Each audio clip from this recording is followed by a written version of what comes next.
And this is going to be a big week for President Biden. Of course, as we just mentioned, Super Tuesday days away. And on Thursday, he will deliver the State of the Union to Congress. So while the president is doing those last-minute preparations around that, he has who you could argue is his biggest supporter on the campaign trail, Jill Biden, sharpening her attacks on the likely Republican presidential candidate, Donald Trump. But Donald Trump, he spent a lifetime tearing us down and devaluing our existence. He mocks women's bodies, disrespects our accomplishments, and brags about assault. Now he's bragging about killing Roe v. Wade. Donald Trump is dangerous to women and to our families. We simply cannot let him win. CNN senior White House producer Betsy Klein is joining us now. And Betsy, when I covered him in 2020, I remember Jill Biden at one point helped pull like a protester off stage. They would say kind of that was her Philly side coming out, was kind of the joke around that. But we are really seeing her sharpening her attacks on the former president in support of her husband. Yeah. Absolutely, Jess. We've seen the First Lady criticize Republicans and former President Trump in the past, but her remarks this week really marked a clear shift in her tone and her willingness to take the gloves off. And as she campaigns for her husband's fourth and final presidential bid, she is motivated in part by Trump, saying recently that if he is the Republican nominee, she would work even harder. So now we're seeing her in this general election campaign role coming into sharper focus. She is now in the middle of a four-stop swing to a series of battleground states, launching that Women for Biden-Harris coalition today in Vegas. And she's able to really connect with that group because, like most of the first ladies who have come before her, she is significantly more popular than her husband. Her disapproval ratings are about half her husband's. She's a less divisive Biden, and she can speak as a teacher and as a working mom and grandmother, and really the person who knows the president best. Yeah, and so should we expect to see more of her, I would imagine, on the campaign trail in the coming months, especially as this general election is likely to start really coming into focus really in the next week? Yeah, I think this week is just the start of an active campaign season for the First Lady. We know she's been working behind the scenes, sitting in on some of his political meetings, helping with some of his hiring decisions for key staff. But we really expect her to ramp up that presence on the road in the coming months. And notably, the campaign is really planning to leverage that popularity beyond the trail. She's been a strong grassroots and high-dollar fundraising draw, and there are now plans to use this week's swing for a series of digital ads, Jess. All right, Betsy Klein for us in Washington. Thanks for coming on. We appreciate it. And joining me now to dissect this all and much more, CNN's SE Cupp and Alencia Johnson. She's a former senior advisor to the Biden 2020 campaign. It is great to have both of you. Alencia, let's start first with you. We just heard from Betsy on these kind of sharpening attacks from Jill Biden. Is this something that you would expect, having been there for 2020 and as they kind of look ahead to the general election in 2024?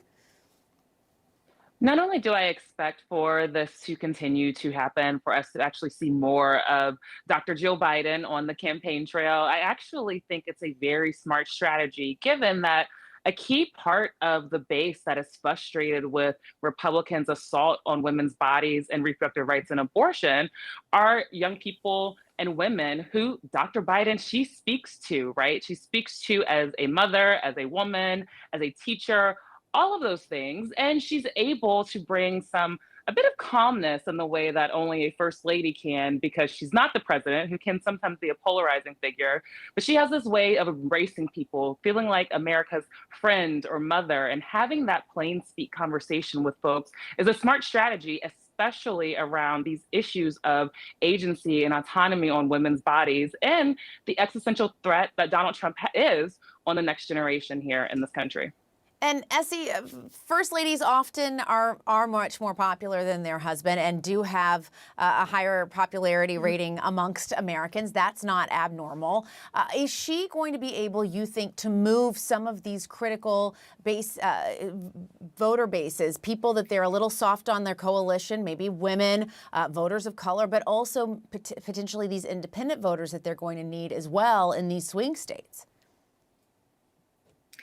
Yeah, listen, I I agree with everything that Alencia just said. And listen, this is what surrogates are for. Surrogates are to speak to different groups, and you bring in different surrogates to represent different voting groups and speak to people that maybe the principal can't address as authentically.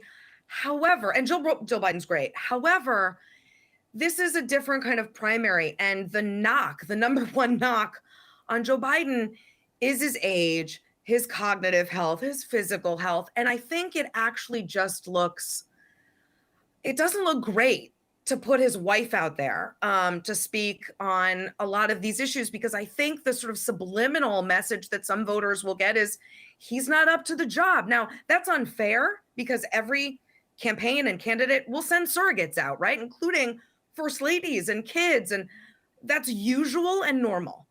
But I think in the lens of this primary, I'm not actually sure that it helps him.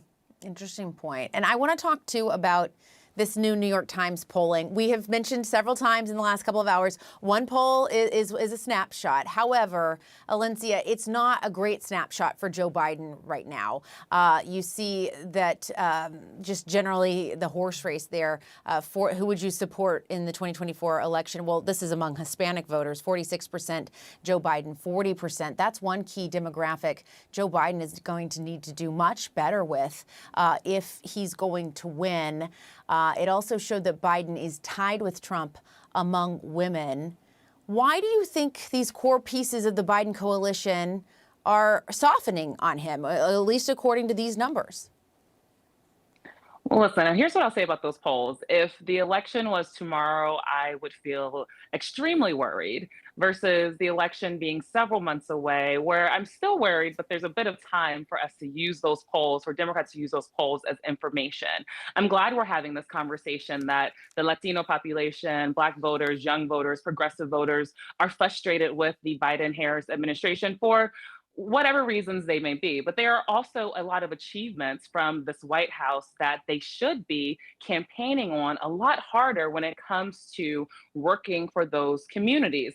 I think these polls give the campaign the indication and the time that they need to go and build with those coalitions. That's what the uncommitted vote was for in a primary on Michigan, in order for the campaign to understand the gap that they have to make up. And so while those polls may seem discouraging, and I feel like we've been talking about those polls for over a year now, election day is still very far out. We've got to get through Super Tuesday, and then we've also got to get through the Democratic National Convention, where the party builds a platform on all of the pieces of the coalition that makes up the Democratic base. And so I actually look at these polls as an opportunity for us to see a way forward with these communities. And SE, do you agree? Do you believe there is still time? I do think this is, and I want to know what you think about this, because these are two candidates that are so well defined and known by American voters, right? Does that play into this at all? Do you agree there's still time for Biden to make it up or for Trump to lose it in some places? For sure. I think Biden's problem is, in some cases, messaging, right? The economy is tough to message on because a lot of people don't feel like it's doing well. That's really tough, and it's a number one issue. On immigration, another number one issue, it's bad policy. And I've had Democrats tell me this sort of, off camera and privately, that like he just got bad facts on the border, and that's going to be really hard to reassure people in any amount of time unless he changes that policy. And there are other sort of tertiary issues. Israel is important. Crime is important. It's really tough to move those kind of titanic issues, overnight. And it's going to take time. I don't know that it's enough time, frankly, for Biden to do that. And for Trump, I mean, every day is another chance for Trump to dig himself into a deeper hole. And I think Nikki Haley's success, winning 40% of the Republican Party in a number of states, should be a huge warning sign for Donald Trump that he might not have a big enough base to win a general election. Even if he wins the nomination for the Republican Party, general is going to be real tough.